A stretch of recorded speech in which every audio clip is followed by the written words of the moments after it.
السلام علیکم ورحمۃ اللہ وبرکاتہ۔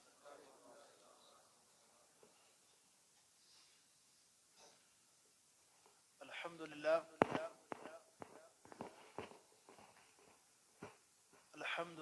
والصلاة والسلام علی رسول اللہ۔ الحمدللہ نحمده ونستعینه ونستغفره ونعوذ باللہ من شرور انفسنا ومن سیئات اعمالنا، من يهده اللہ فلا مضل له ومن يضلل فلا هادي له، ونشهد ان لا اله الا الله وحده ونشهد ان سيدنا ومولانا محمدا عبده ورسوله،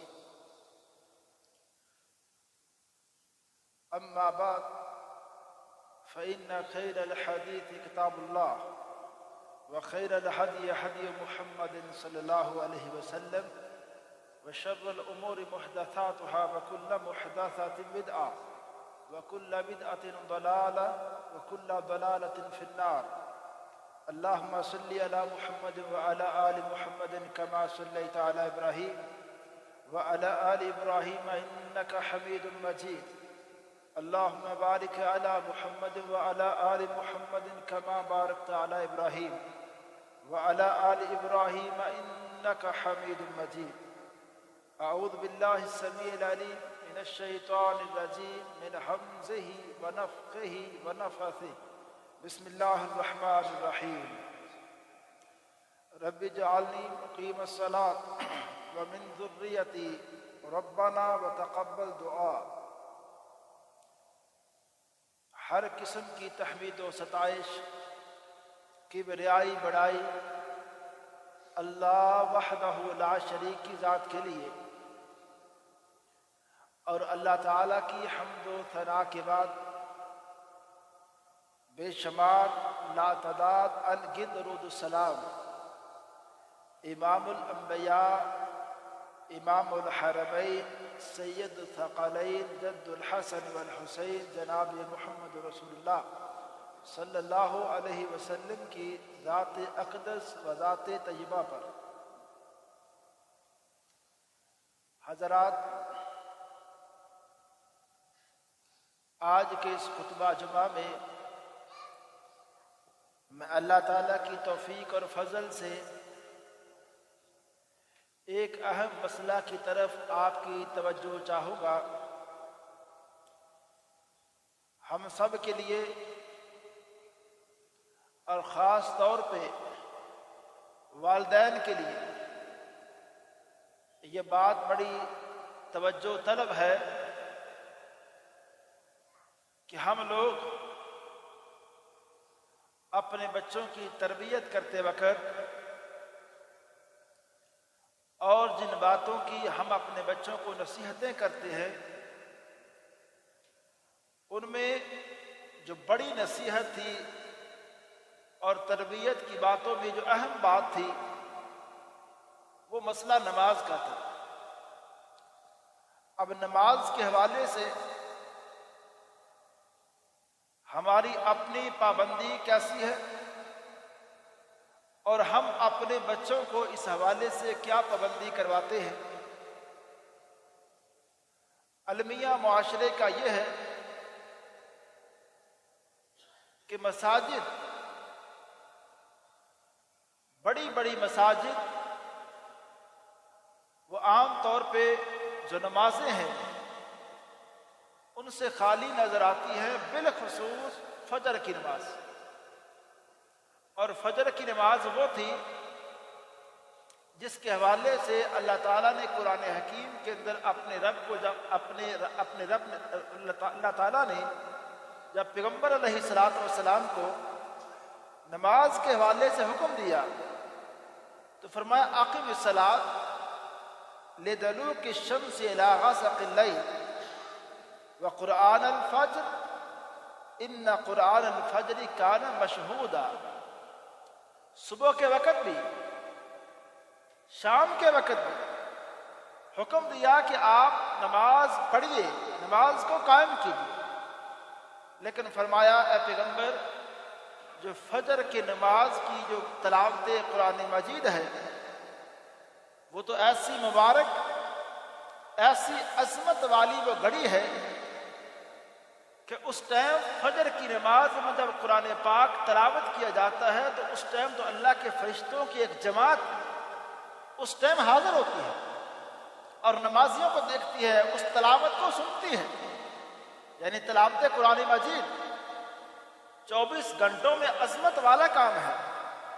لیکن فجر کی نماز کی جو تلاوت ہے اس کی یہاں قرآن نے خاص طور پہ اس کا ذکر کیا ہے. اور اسی طرح نبی ابراہیم علیہ السلام نے جب دعائیں کی ہیں، اور یہ دعا ہم تشہد کے اندر پڑھتے ہیں، ان دعاؤں میں سب سے پہلی بات کی رب جعلنی مقیم الصلاۃ، اللہ سب سے پہلے تو مجھے نماز کو قائم کرنے والا بنا دے. پہلے اپنی بات کی، وَمِن ذُرِّيَّتِي، اپنی اولاد کی بات بعد میں کی. کہا اللہ سب سے پہلے تو مجھے اچھا نمازی وہ بنا دے، اور اس کے بعد اللہ صرف یہ بات میری ذات تک ختم نہ ہو جائے کہ میں تو نمازی بن جاؤں، میری اولاد نماز نہ پڑھے، ایسا نہیں. یا اللہ میری اولاد کو بھی. اور میں نے 2-4 خطبے پہلے ابراہیم علیہ السلام کا تذکرہ کرتے وقت یہ بات کی تھی. انہوں نے جب اسماعیل علیہ السلام کو خانہ کعبہ کے پاس ٹھہرایا تو اپنے رب سے جو دعا کی اس میں اس بات کو ذکر کیا، اللہ میں نے تیرے اس گھر کے پاس جہاں ظاہری دنیا کی کمانے کے کوئی اسباب نہیں ہیں، مجھے اپنے بچوں کی معاشی حوالے سے یہاں کچھ خوشحالی نظر نہیں آ رہی، لیکن یا اللہ پھر بھی میں نے تیرے گھر کے پاس اپنے بچوں کو اس لیے ٹھہرایا ہے لِيَقِيمُوا الصَّلَاةَ، تاکہ اللہ یہ نماز پڑھتے رہیں. اور اللہ یہ خانہ کعبہ جو گھر میں نے اور میرے بیٹے اسماعیل نے بنا لیا ہے، اللہ اس پہ بھی میرا کوئی فخر نہیں ہے، میں دنیا کے سامنے اس پہ کوئی اپنی شہرت نہیں چاہتا ہوں، اس میں بھی اللہ یہی کہتا ہوں ربنا تقبل منا، اللہ یہ ہم نے ایک کاوش کی ہے، اس کو تو قبول فرما لے. نماز رب تعالیٰ کے سامنے کھڑے ہونا ایک ایسا عمل ہے کہ جبرائیل علیہ السلام ایک دن ایک انسانی شکل میں صحابہ اکرام کی جماعت اللہ کے رسول علیہ السلام کے ارد گرد وہ براجمان ہے. جبرائیل ایک انسان کی شکل میں آتے ہیں. حضرت عمر کہتے ہیں کہ ہم نے اس بندے کو دیکھا، بالکل کالے سیاہ رنگ اس کے بالوں کا اور سفید رنگ کے کپڑے، اور اس کے جب بالوں کو ہم نے دیکھا، اس کے کپڑوں کو دیکھا تو ہمیں لگا یہ بندہ کہیں دور سے سفر کر کے تو نہیں آیا، بالکل وہ فریش، اس کے چہرہ، اس کے کپڑے. لیکن ہم میں سے کوئی بندہ اس بندے کو جانتا بھی نہیں تھا. اس بندے نے آتے ساری پیغمبر علیہ السلام کے سامنے بیٹھ گیا. اس نے کہا اے محمد ذرا بتائیے ومل اسلام، آپ بتائیں گے کہ اسلام کیا ہے؟ تو اسلام اللہ کے رسول علیہ السلام نے کیا بتایا؟ فرمایا اسلام یہ ہے کہ سب سے پہلے اس کے اندر اللہ اور اس کے رسول کے بارے میں گواہی دینی ہے کہ اللہ ایک ہے، محمد صلی اللہ علیہ وسلم اللہ کے سچے آخری رسول ہیں. اور اس بات کے بعد دوسری بات کا تذکرہ یہ کیا، کہا اسلام یہ ہے کہ اس کے اندر نماز ہے. اور اسی طرح جب اللہ کے رسول علیہ السلام نے فرمایا بنی الاسلام علی خمس، کہ اسلام کی بنیاد ہی 5 چیزوں پہ ہے. اسلام کی بنیادیں، اسلام کی عمارت کھڑی نہیں رہ سکتی سوائے ان 5 چیزوں کے. اگر یہ 5 چیزیں نہ ہوں، سب سے پہلی اس کی بنیاد ذکر فرمائی کہ اس میں اللہ اور اس کے رسول کے بارے میں گواہی دینا. دوسری بات یہاں بھی یہی ذکر فرمائی، کہا نماز پڑھو. میں عرض یہ کرنا چاہتا ہوں، یہ عبادت روزے حج، زکوٰۃ، ان عبادات کی بھی بڑی اہمیت ہے، لیکن کلمہ اسلام کے بعد آپ احادیث میں اگر عبادات کا تذکرہ دیکھیں گے، کلمہ اسلام کے بعد سب سے پہلے تذکرہ اگر ہے نماز کا، اس سے میں اور آپ اندازہ لگائیں کہ ہمارے پیغمبر کی نظر میں اور ہمارے رب کی نظر میں نماز کی اہمیت کیا ہے۔ اور اللہ تعالیٰ نے نماز کے حوالے سے قرآن پاک کے اندر عیسیٰ علیہ السلام کے بارے میں یہ بات ذکر کی ہے۔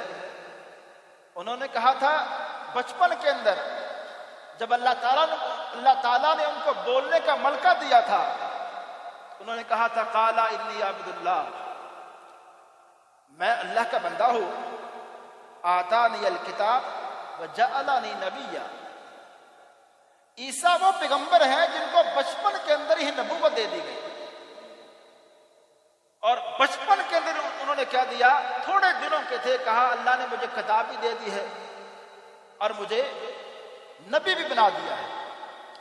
اور ساتھ قرآن میں آتا ہے وجعلنی مبارک، اللہ نے مجھے مبارک بنایا ہے۔ ہمارے استاد وہ ہمیں پڑھاتے وقت یہ بات کہتے تھے کہ آپ علم پڑھیے، آپ دنیا میں جہاں بھی جو کام کریے، لیکن اللہ سے عیسیٰ علیہ السلام والی یہ دعا، اس کا تذکرہ بار بار کریے کہ اللہ مجھے اپنا مبارک بندہ بنا۔ یہ جو مبارک ہوتا ہے نا حضرات، بعض بندوں کے پاس علم بہت زیادہ ہوتا ہے لیکن ان کا علم برکت والا نہیں ہوتا۔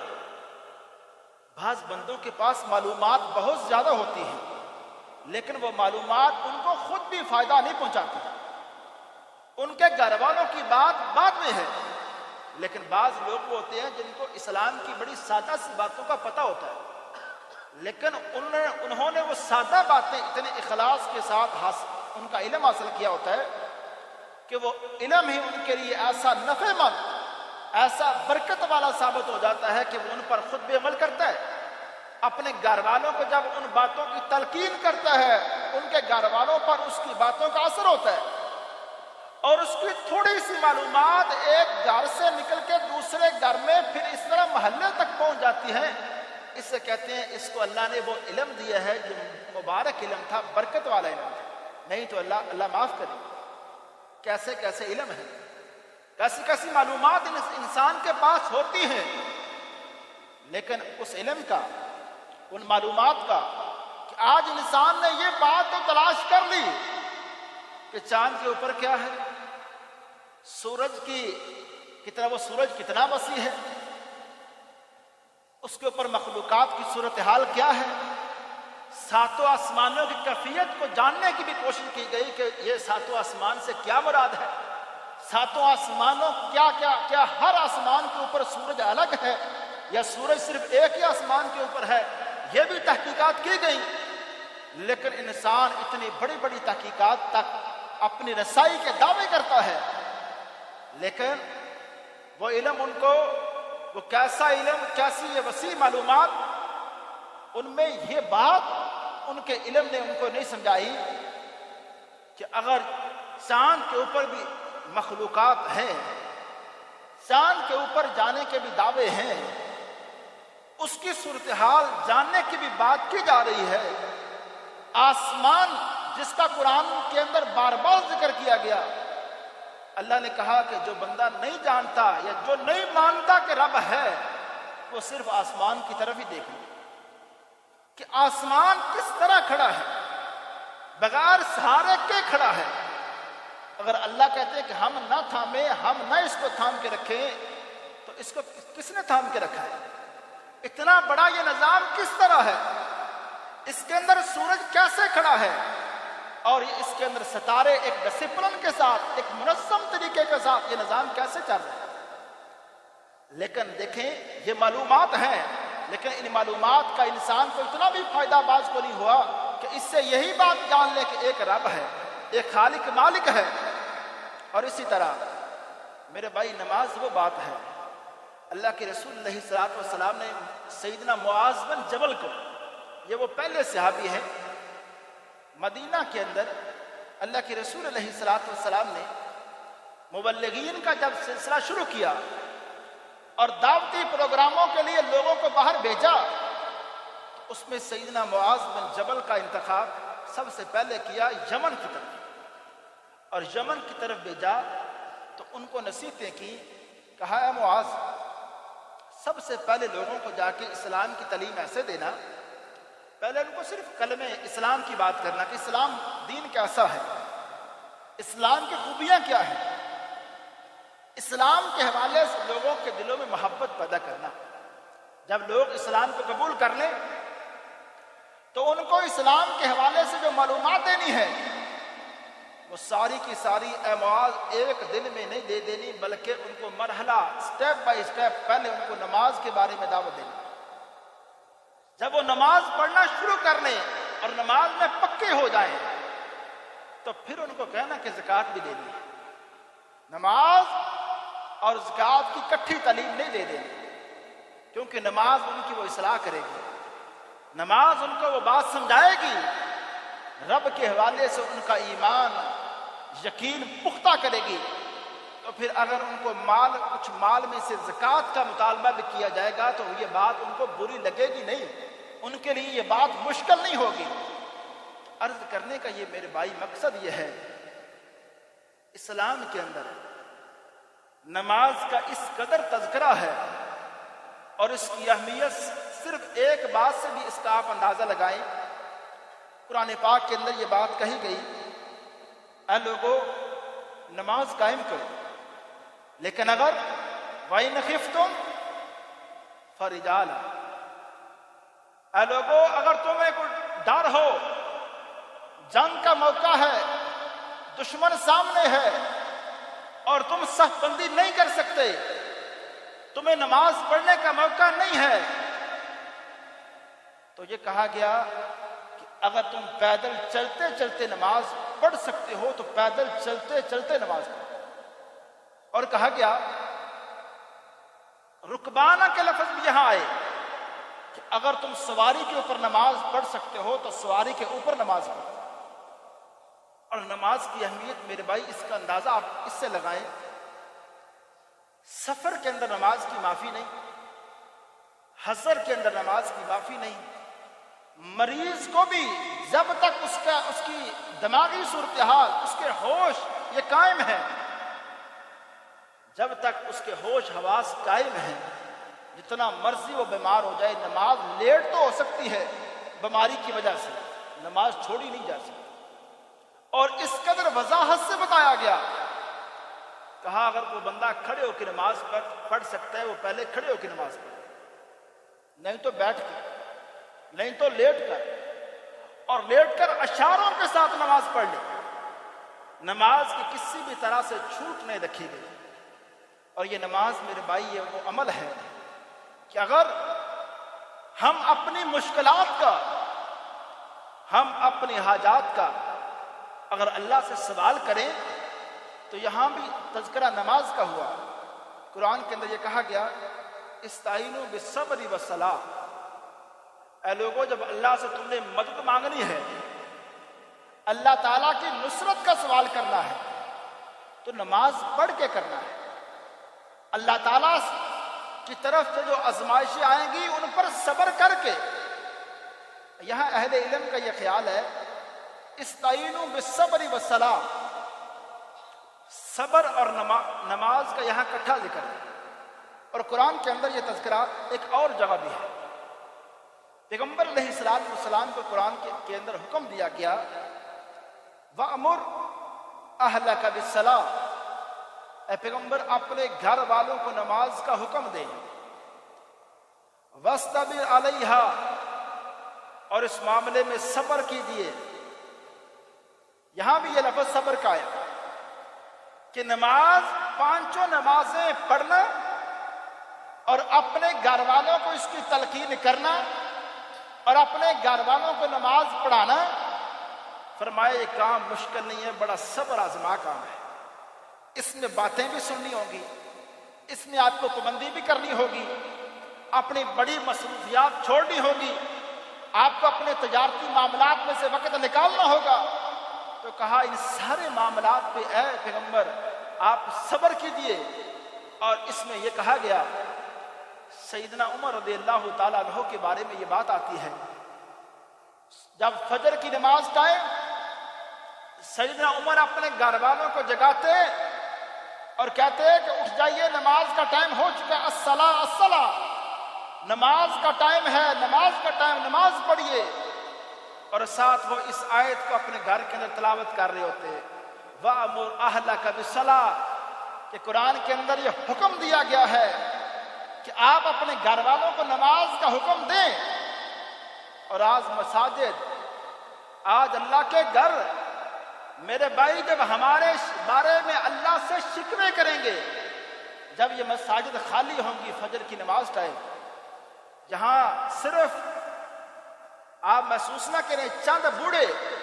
چند بزرگ اگر وہ صرف مسجدوں کے اندر آئیں، نوجوان مساجد سے دور ہوں، نماز سے غافل ہوں، پھر ہر حوالے سے سختی آئیں گی. آپ ذرا تاریخ کا مطالعہ کریں اور کبھی اپنے آپ سے ایک سوال تو کریں کہ جس معاشرے سے یا جن لوگوں سے ہماری نسبت ہے کہ ہمارے بڑے وہ صحابہ کرام ہیں، تو صحابہ کرام کے والے سے جب ہم پڑھتے ہیں تو ایک لمحے کے لیے بھی ہمارے ذہن میں یہ بات نہیں آتی کہ ان میں سے ایک بندہ کوئی ایک نماز بھی چھوڑتا تھا. صحابہ کرام لاکھوں کی جماعت، ان میں سے کوئی ایک بندہ ایک نماز بھی چھوڑتا تھا. اور صحابہ کرام کے بارے میں یہ آتا ہے کہ ہمیں یہ بات سمجھائی گئی تھی کہ چند دن اگر کوئی بندہ مسجد نہیں آیا، چند دن کوئی بندہ مسجد نہیں آیا، تو اس کے بارے میں یہ تحقیق ہونا شروع ہو جاتی تھی کہ اس کے بارے میں پتہ کریں کہ یہ کیا مسلمان نہیں رہا، اس کے بارے میں پتہ کریں. اور صحابہ کرام کو یہ بات سمجھائی گئی تھی کہ ایک مسلمان اور ایک منافق کے درمیان جو فرق کر کیا جائے گا وہ نماز کے بارے میں فرق کیا جائے گا. ایک کافر، ایک اسلام سے گیا بندہ، اگر آپ نے اس کی پرکھ کرنی ہے، جاننا ہے، تو بس اس بات سے جان لیں کہ اگر وہ مساجد کی طرف آتا ہے، نماز پڑھتا ہے، تو اس کو آپ قتل نہیں کر سکتے، اس کو آپ کافر نہیں کہہ سکتے، اسلام سے دور نہیں کہہ سکتے. لیکن اگر ایک بندہ نماز سے دور ہٹ گیا، اللہ کے رسول علیہ الصلوۃ والسلام فجر کی نماز پڑھا کے بیٹھ جاتے، ذکر و اذکار کے بعد آپ فرماتے کسی بندے کو اگر کوئی خواب آیا ہے، اس خواب کی تعبیر مجھ سے پوچھ لے. اور پھر آپ صحابہ کرام کی طرف نظر دوڑاتے، فرماتے فلاں بندہ غائب ہے، اس کا پتہ کریں. یہ جو نماز کا انتظام کیا گیا ہے مساجد کے اندر، یہ جس طرح آج ہم جماعت کی شکل میں بیٹھے ہیں، اگر یہ نظام مساجد میں پانچوں ٹائم ہو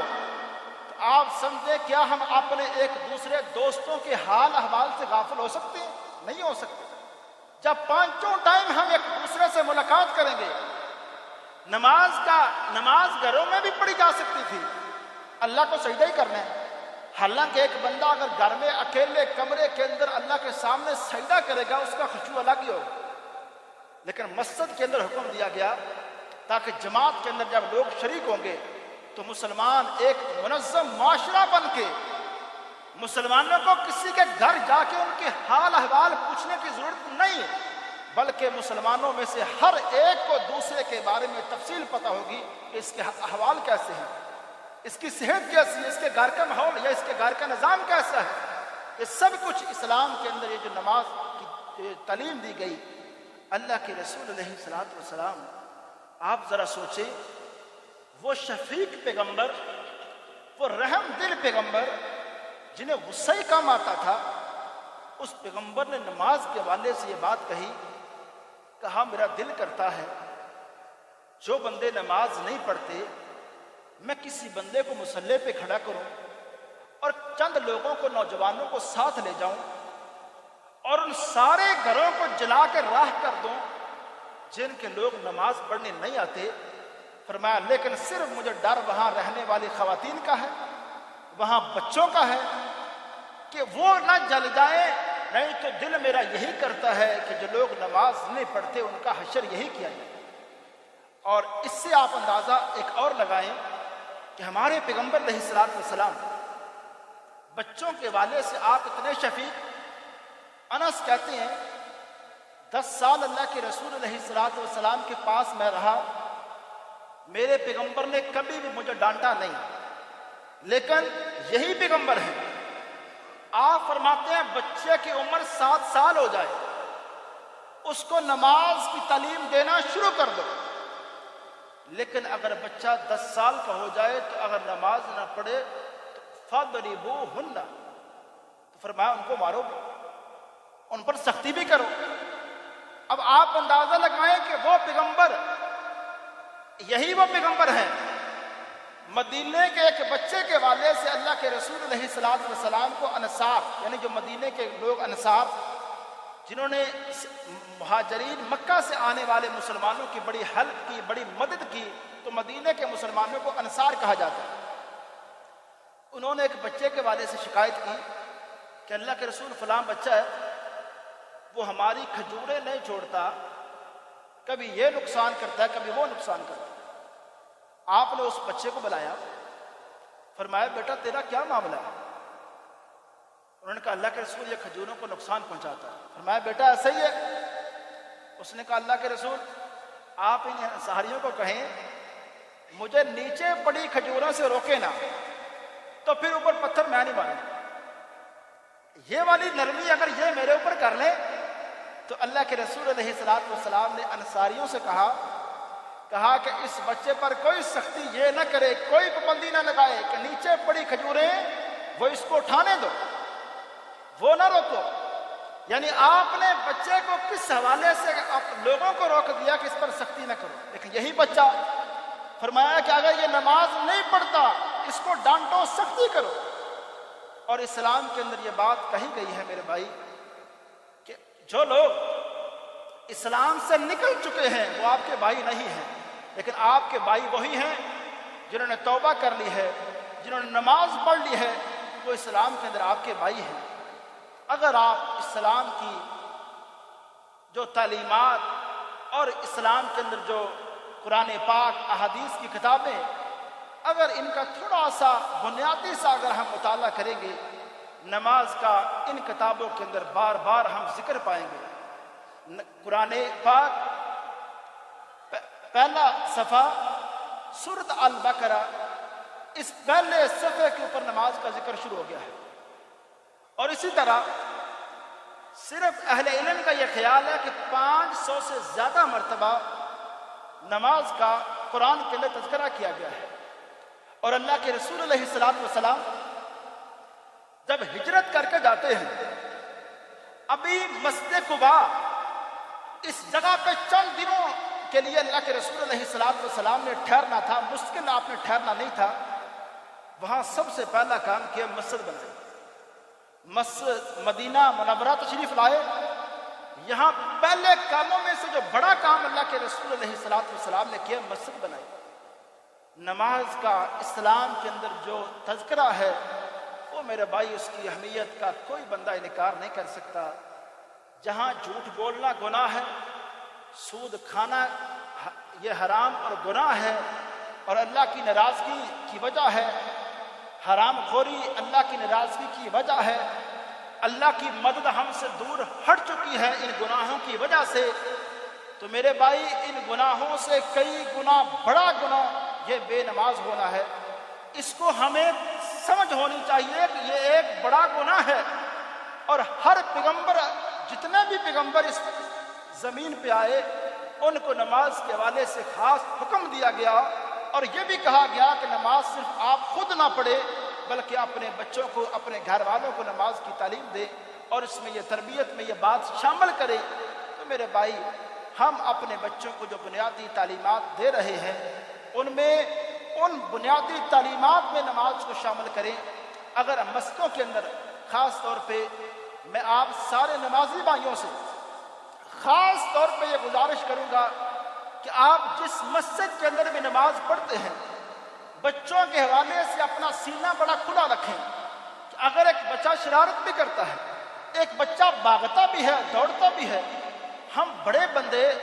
اپنے حوالے سے سوچتے ہیں کہ اگر ہم سکون سے بیٹھے ہیں تو تو بچہ بھی میرے ساتھ آ کے بڑے ڈسپلن کے ساتھ وہ خاموشی سے بیٹھا رہے، ایسا نہیں ہو سکتا۔ وہ بچہ ہے اور ہم بڑے ہیں۔ بچوں کے والے سے اگر مسجد کے اندر ان کو یہ ماحول بھی دیا جائے کہ ان کو بات بات پہ نہ ڈانٹا جائے، اگر وہ اور اہل علم کا یہ خیال ہے، اور یہ ایک فتوے کے اندر، ایک عرب کے بڑے عالم کے فتوے کے اندر یہ بات میں نے پڑھی تھی، اگر پہلی صف کے اندر ایک بچہ کھڑا ہو چکا ہے اور اس کو نماز کا پتہ ہے کہ نماز کیا ہے، ہمارے ہاں سختی ہوتی ہے نا کہ یہ اگلی صف کے اندر بڑے کھڑے ہوں، یہ کوئی مسئلہ نہیں ہے کسی حدیث کے اندر۔ اس فتوے کے اندر یہ بات میں نے پڑھی تھی کہ اگر ایک بچہ پہلے آ کے صف کے اندر بیٹھا ہے تو وہاں کھڑے ہونے کا حق اسی بچے کو ہے۔ اگر وہ احتراماً کہہ دے کسی کو کہ آپ بڑے آگے آ جائیں تو وہ یہ حق وہ اپنا حق کسی کو دے سکتا ہے، لیکن ہم اس بارے میں سختی نہیں کر سکتے۔ ہم مسجدوں کے اندر ایسا ماحول پیدا کریں اور گھروں کے اندر اب بچوں کو نماز کے حوالے سے تعلیم دینے میں، تربیت دینے میں نماز کو ہم لازمی شامل کریں۔ تو اس کے لیے پھر آخری بات یہی ہے کہ جب ہم خود نماز میں پابندی کریں گے اور یہ نماز کا تذکرہ ہمارے گھروں کے اندر بار بار ہوگا، ہماری خواتین جب پابندی کے ساتھ گھروں میں نماز پڑھیں گی، تب ہمارے بچے اس نماز کے ماحول کو دیکھ کر ہمیں کوئی گھنٹہ لیکچر دینے کی ضرورت نہیں ہوگی، وہ بچے خود بخود نماز سیکھ جائیں گے۔ وما علیہ الا البلاغ۔ الحمدللہ نحمدہ ونصلی علی رسولہ الکریم۔ ایک چھوٹا سا اعلان سن لیں کہ انتظامیہ کی طرف سے کہ بجلی کا بل اس دفعہ پھر 1 لاکھ سے صرف 500 کم ہے، 1 لاکھ سے 500 کم صرف بل آیا ہے اس دفعہ بجلی کا۔ آپ سارے بھائی، آپ سے گزارش ہے کہ اس میں لازمی اپنا حصہ آپ ڈال کے جائیں۔ اما بعد فإن خیر الحدیث کتاب اللہ وخیر الہدی ہدی محمد صلی اللہ علیہ وسلم وشر الامور محدثاتها وكل محدثات بدعة وكل بدعة ضلالة وكل ضلالة في النار۔ اللهم صل على محمد وعلى آل محمد كما صليت على إبراهيم وعلى آل إبراهيم إنك حميد مجيد۔ اللهم بارك على محمد وعلى آل محمد كما باركت على إبراهيم وعلى آل إبراهيم إنك حميد مجيد۔ ربنا آتنا في الدنيا حسنة وفي الآخرة حسنة وقنا عذاب النار۔ ربنا آتنا في الدنيا حسنة وفي الآخرة حسنة وقنا عذاب النار۔ اللهم اشف مرضانا ومرضى المسلمين۔ سبحان ربك رب العزة عما يصفون وسلام على المرسلين والحمد لله رب العالمين۔